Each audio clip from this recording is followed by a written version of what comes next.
Bismillahirrahmanirrahim. Me emrin e Allahut, gjithë mëshirshët, mëshirëplotit. Gjitha falendrimet janë për të madhin Zot. Përshëndetjet Muhammedit alayhi salatu wassalam. I madhi Zot në surën Al-Baqara në ajetin 237, i madhi Zot thot: "Wala tansaw al-fadla bainakum." Dhe mos i harroni mirësitë mes jush. Ky ajet kuranor na ban thirrje që njeriu nuk duhet me i harru mirësitë, nuk duhet me i harru të mirat. Edhe sigurisht që është njëra prej virtyteve më të larta islame dhe njerëzore të njëjtën kohë, që njeriu me qenë mirënjohës, edhe njeriu me e ditë që në pozitës ose në vendin e të cilën jemi, nuk kemi arrit brenda ditës. Mirë po kemi arrit për brenda një periudhë kohore, e sigurisht që ka shumë të tillë të cilët kanë kontribu që ne të arrijmë ose të jemi në vendin të cilën e kemi arrit ose pozitën të cilën jemi për momentin.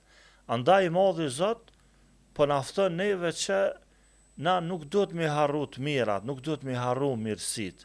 Sigurisht që njerëzit e parë që na duhet me kujtu mirësitë e tyre janë prindrit tanë, ata të cilët janë bë sebeb që ne të jemi, që të gjindemi në këtë botë, ata të cilët na i kanë dhënë hapat e parë në këtë jetë, ata të cilët na i kanë mësu gjërat e para, e kështu me radhë. Gjithashtu prej njerëzve të cilët ne nuk duhet me i harru mirësitë e tyre janë familjarët, vëllezërit, motrat, të afërmit tonë.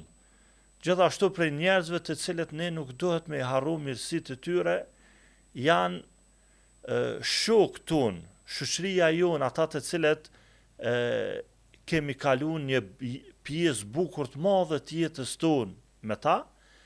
Gjithashtu prej njerëzve të cilët nuk duhet me i harru mirësitë e tyre janë edhe qoftë për burrin mos me harru mirësitë e bashkëshortës, qoftë për bashkëshortën mos me harru mirësitë e bashkëshortit. Shpesh herë kur jemi tek raportet bashkëshortore, e shohim që me kalimin e kohës fillon me u zbej raportet mes bashkëshortëve, për shkak se njëri prej bashkëshortëve ose e ka ndryshu statusin shoqëror, ose ekonomik, ose financiar, e kështu me radhë, mirë po nuk duhet me harru që bashkëshorti ose bashkëshortja jonë është ai i cili na ka përzgjedh neve në atë gjendje kur na nuk kemi qenë ata të cilët jemi sot. Kështu që nuk duhet me harru mirësitë e tyre. Shoqëria jonë na ka mbështetë, na ka përkrah kur nuk kemi qenë këta që jemi sot. Familja jonë, vëllezërit, motrat tonë na kanë mbështetë edhe kur kemi qenë të dobët, edhe kur kemi qenë të varfër, e kështu me radhë. Gjithashtu prej njerëzve të cilët nuk duhet me i harru mirësitë e tyre janë edhe mësuesit tanë, edukatorët tonë, profesorët tonë, ata të cilët na kanë mësu dhe na kanë eduku neve dhe fal angazhimit dhe punës tyre, ne jemi sot në këto vende në të cilat jemi.